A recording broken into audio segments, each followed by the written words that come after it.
Je pense que oui, il y aura ce blocage du lecteur au départ.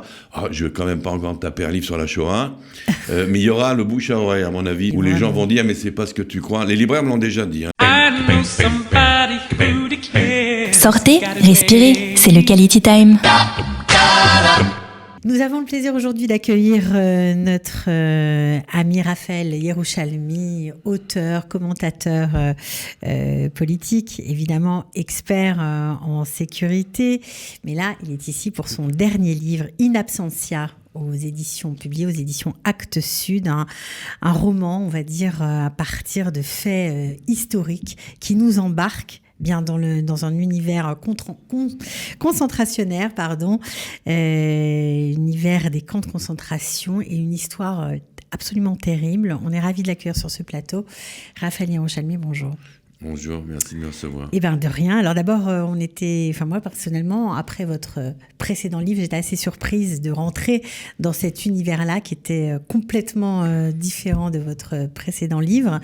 Pourquoi vous avez décidé d'écrire sur la Shoah et sur une histoire peu connue, mais véridique, l'histoire des squelettes? On va en parler tout de suite. Oui, alors je me suis surpris moi-même, car je n'avais pas l'intention d'écrire encore un livre sur la Shoah ou à fond historique de Shoah. Il y en a eu beaucoup, il y en a eu d'excellents, à commencer par ceux d'Aaron Appenfeld et les grands maîtres comme Primo Levi. Et donc, je n'avais pas du tout en tête un livre à fond historique Shoah. Mais dans un salon littéraire à Strasbourg, j'ai fait la rencontre d'une dame qui était la conservatrice d'un musée un peu bizarre. C'était en fait un camp de concentration. Sur le sol français, en Alsace, il y a eu un camp de concentration qui fonctionnait avec chambre à gaz, avec tout, qui n'était pas pour l'extermination des Juifs, il était destiné aux politiques, aux résistants, mais tout de même. Donc j'étais déjà surpris, ça ne m'a pas donné l'envie d'écrire spécialement le Struthof, dont on commence à reparler beaucoup aujourd'hui, mais ça m'a pas vraiment inspiré un livre. Ce qui a commencé à me trotter dans la tête, c'est quand cette dame m'a raconté une anecdote donc véridique, c'est que le médecin sadique SS de ce camp faisait des études d'anatomie avec la faculté d'anatomie de Strasbourg, et il a voulu, pour ses études d'anatomie, sans squelette selon certains critères qui prouveraient en fait la supériorité de la race aryenne, l'infériorité de la race juive, et il a passé commande donc de ces 100 squelettes pour ses études d'anatomie à Himmler.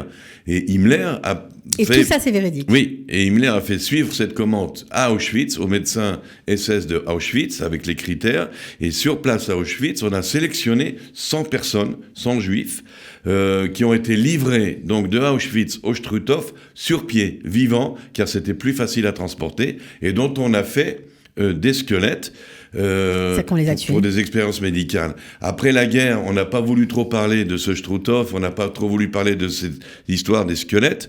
C'est en fait deux médecins juifs strasbourgeois, dont le docteur Raphaël Toledono, que j'ai eu l'honneur de rencontrer, et un journaliste allemand, qui ont mené pendant presque 2 décennies une enquête quasi policière pour retrouver la trace de cette histoire. Et ils ont fini, en fin de compte, par découvrir même les noms de ces squelettes. C'est important de mettre des noms sur les victimes.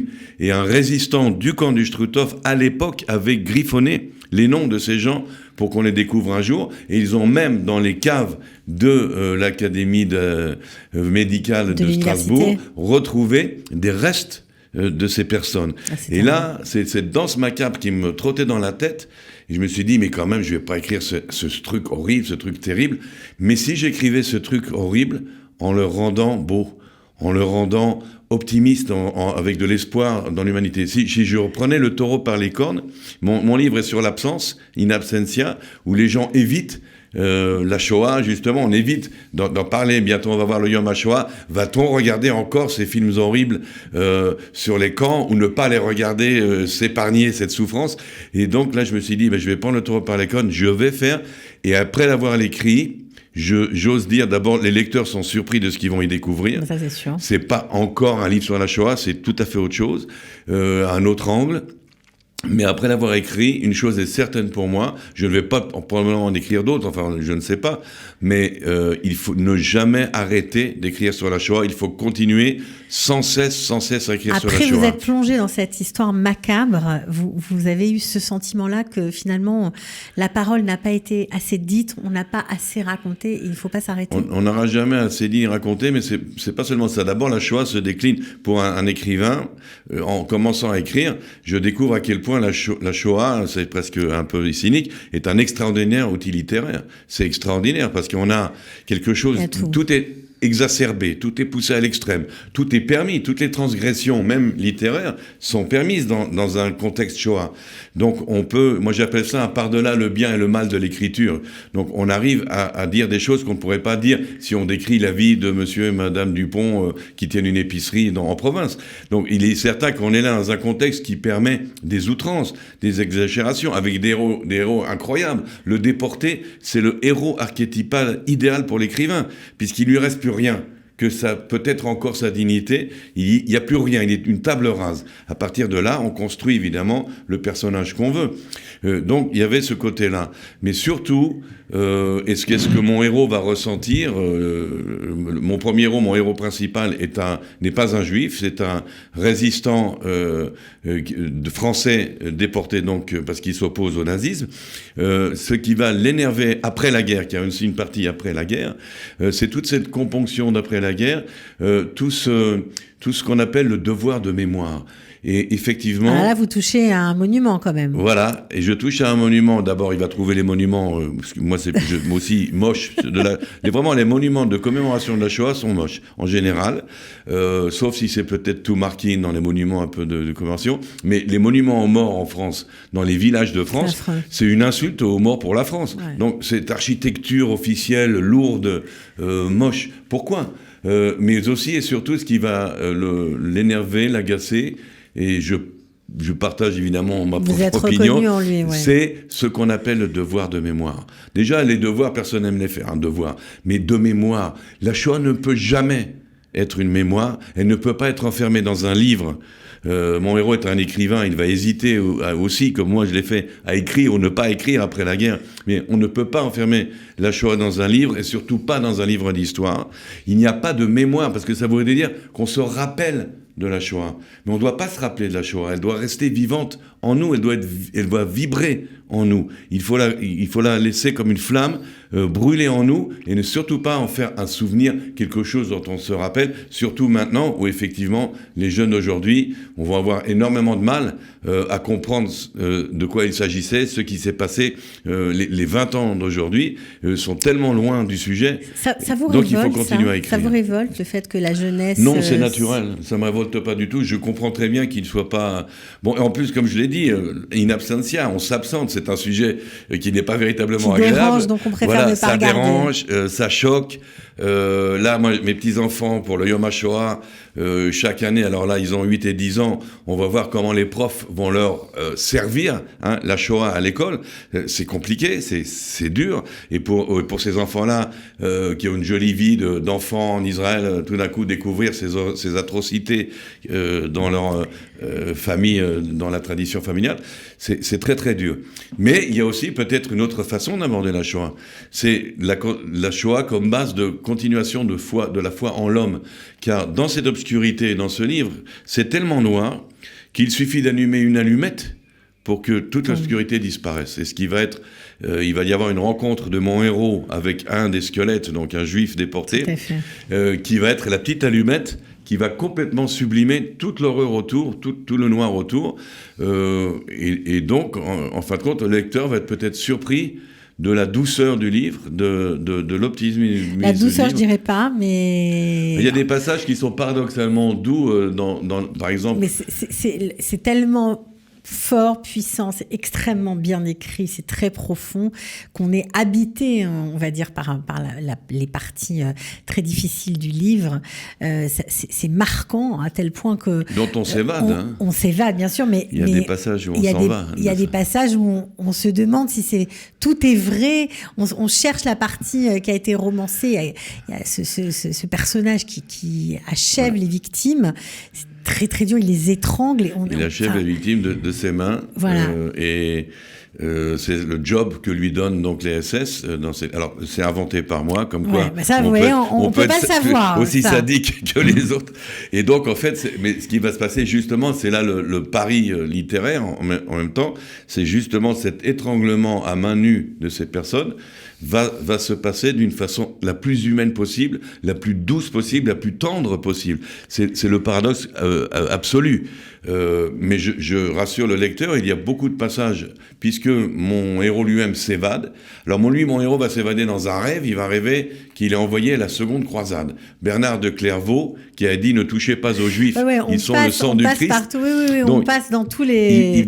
Il va s'échapper dans une aventure picaresque, il va aller en fait de France jusqu'à Jérusalem, jusqu'au Saint-Sépulcre. Il s'évade, il y a cette évasion-là. Pour le lecteur aussi, c'est une évasion. Bien sûr. Et puis, il y a surtout le second personnage, le deuxième héros qui fait pendant aux résistances, c'est Saül Bernstein.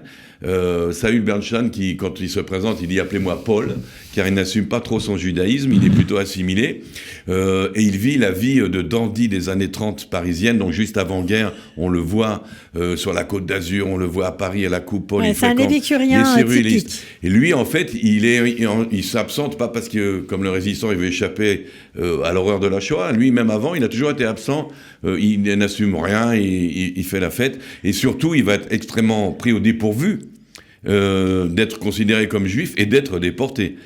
Il va être complètement baba de ce qui lui arrive, mais aussi, paradoxalement, il va être assez étonné de la façon, lui qui était un dandy, qui vit que dans le confort, il va résister les forces qu'il va se découvrir. Ouais, c'est vraiment un très très beau livre. Alors on le sait, enfin pour ceux qui vous connaissent, vous avez été souvent primé, en tout cas 2013-2017, vous avez 2 prix prestigieux. Vous pensez recevoir, pourquoi pas un autre prix pour ce Alors, les prix, c'est tellement aléatoire. Vous savez, c'est comme les gosses qui passent les examens là au mois de juin. Ça dépend du jury, ça dépend. Il y a beaucoup de choses qui rentrent en compte. Surtout dans les prix littéraires, il y a pas mal de politique aussi entre guillemets. Ce que je peux dire, c'est que Actes Sud et mon éditrice, c'est la même depuis le départ, donc chez Actes Sud. Au départ, ils étaient un petit peu défiants, parce qu'ils disaient, d'abord, ce livre raconte en fait 3 histoires à la fois. Ouais. La seconde croisade, le Struthof, le camp de concentration, et Saül Bernstein. Tout ça, évidemment, se rencontre. Mais ils étaient très défiants. Et le compliment, et ce qui me laisse espérer beaucoup de ce livre, c'est que après avoir beaucoup hésité, lorsque j'aurais envoyé le premier tiers du livre, ils se sont tellement emballés qu'ils ont poussé la blague encore plus loin que moi. Ils m'ont demandé d'aller encore plus loin dans cet absolu, dans ce paradoxe total entre l'horreur de la Shoah et la beauté de l'art ou du rêve. Et donc, ils ont véritablement adhéré à votre idée. Et c'est quand même des pros. Les Actes Sud, c'est des éditeurs professionnels. Et donc, le numéro 1, le numéro 2 d'Actes Sud. Donc, je pense que oui, il y aura ce blocage du lecteur au départ. Je ne vais quand même pas encore taper un livre sur la Shoah. Mais il y aura le bouche à oreille, à mon avis, surtout. Il y a eu quelques articles. C'est un très beau livre. Où les gens vont dire, mais c'est pas ce que tu crois. Les libraires me l'ont déjà dit. Les libraires en France, j'ai fait une tournée d'un mois en France, m'ont dit, mais nous aussi, mais dès qu'on a lu, on l'a conseillé à nos clients, on leur a dit, mais c'est pas ce que vous croyez, voilà. Mais de toute façon, je suis très fier que ça soit quand même encore une pierre sur l'édifice de notre rapport à cette chose incompréhensible qu'on appelle la Shoah. Vous avez rencontré le journaliste allemand, vous nous avez dit avoir rencontré un des médecins qui a mené cette enquête, une des personnes qui a mené cette enquête, et de savoir qu'ils ont retrouvé des restes dans les caves de l'université de Strasbourg, ça paraît complètement démentiel. Ouais. J'ai rencontré le docteur Raphaël Toledano à Strasbourg lors de ma tournée là, de lancement.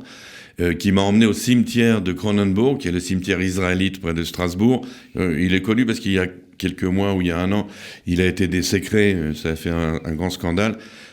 Donc, je suis allé voir le mémorial. Il y avait le mémorial de la Shoah, et puis il y a 2 stèles dans ce cimetière. Une stèle anonyme où on parle d'hommes et femmes dont on a fait des squelettes, des expériences médicales, mais sans leur nom. Car c'est la stèle qui a été posée là après la guerre, mais quelques années après la guerre. Et puis il y a une autre stèle pour ces mêmes gens, mais avec leur nom cette fois-ci. Avec les 95, la liste des 95. On a trouvé leur nom dans cette enquête, et je n'ai pas encore vu moi-même le camp du Struthof, je suis jamais allé le voir. mais je dois retourner au mois de mai pour une autre tournée de littéraire. Les libraires, en fait, d'Alsace me font faire une tournée. Je leur ai demandé à une condition, c'est si ça suit la route du vin. Mais, donc, une tournée littéraire en Alsace et en France. Il y aura aussi quelques événements avec le FSJU.